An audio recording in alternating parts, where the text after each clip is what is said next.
স্থলে অনেক কিছু বলে ফেলছি। তার ভিতর আমার কিছু শখ ছিল যে আমার সংসারটা কিভাবে সাজাবো, কি কি কিনবো, সেগুলো আমি ওর সাথে শেয়ার করতাম।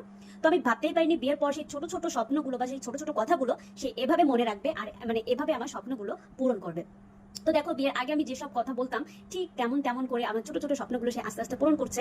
তো কি বলবো, আমার স্বপ্ন পূরণ করার জন্য আমার হাজবেন্ডই যথেষ্ট। মানে সে যে আমার ছোট ছোট কথাটা যে মনে রাখছে, এটাই আমার কাছে সব থেকে বড় বিষয়। তো দেখো, আমি যা যা বলছিলাম সবগুলো আস্তে আস্তে এভাবে পূরণ হবে ভাবিনি কখনো। তো হঠাৎ করে সে এটা আমার জন্য কিনে নিয়ে আসছিল। তার আগে হয়তো আমরা দেখতে গেছিলাম, তার আগে আমরা বিভিন্ন শোরুমে দেখছিলাম, তো আমার এই টাইপের পছন্দ হয়েছিল। তো বললো ঠিক আছে আমরা পরে কিনবো। হঠাৎ করেই সে কিনে আনছে, তার জন্য আমি শোরুমে যে কোনো ভিডিও করতে পারিনি। তো হঠাৎ করে দেখি সে এটা নিয়ে দুপুরবেলা হাজির। দুপুরবেলা রান্না শেষ করে পারিনি, তার আগে দেখি এটা নিয়ে চলে আসছে। তো আমি যে এত খুশি হয়েছি কি বলবো, খুশির মানে খুশি আমার আর ধরে না। তো দেখো, এই যে আমার বর আমার জন্য সুন্দর একটা ডাইনিং টেবিল কিনে আনছিল, এত সুন্দর, মানে জাস্ট অসাধারণ একটা ডাইনিং টেবিল, মানে সিম্পলের ভিতর এত সুন্দর। এটা আমি খুব খুব মানে খুবই আমার পছন্দ হয়েছে।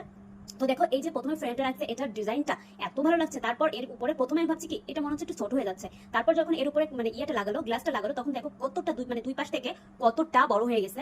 তো তো যাই হোক, তারপরে যে এই সুন্দর কিউট কিউট চেয়ারগুলো সে কিনে আনছে। এই চেয়ারগুলোর ডিজাইনটা যে এত ইউনিক, আমার যে এত ভালো লাগছে। আর এই কালারটা আমার রুমের কালারের সাথে একদম পুরো ম্যাচিং হয়ে গেছে। তো দেখো, তো এগুলো ছিল রিগালের শোরুম থেকে আনা। এটা যে এত সুন্দর এত সুন্দর, আর এগুলো একদম অথেন্টিক জিনিস, মানে দেখলেই হাত দিলেই বোঝা যায় এর ফিনিশিংটা যে এত সুন্দর।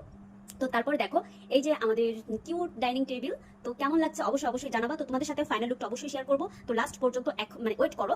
তারপর আমরা খাওয়া দাওয়া করে এখনই বের হবো, কারণ ডাইনিং টেবিল কিনছি, সাজাতে তো হবেই না, এভাবে সিম্পল রাখলে তো ভালো লাগবে না।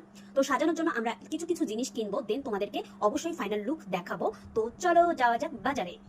সবকিছুই আমার পছন্দ অনুযায়ী কিনে নিয়ে আসলাম। দেখো, ডাইনিং টেবিলটা সাজাই ফেলছি, কেমন লাগছে তোমরা অবশ্যই অবশ্যই কমেন্ট করবা। আর এই যে আমার কিউট চেয়ার, মানে চেয়ারটা যে আমার এত পছন্দ, তারপর হচ্ছে এই যে একটা ফ্লাওয়ার কিনছি এত সুন্দর। তো সবকিছু মিলে এটা বাই।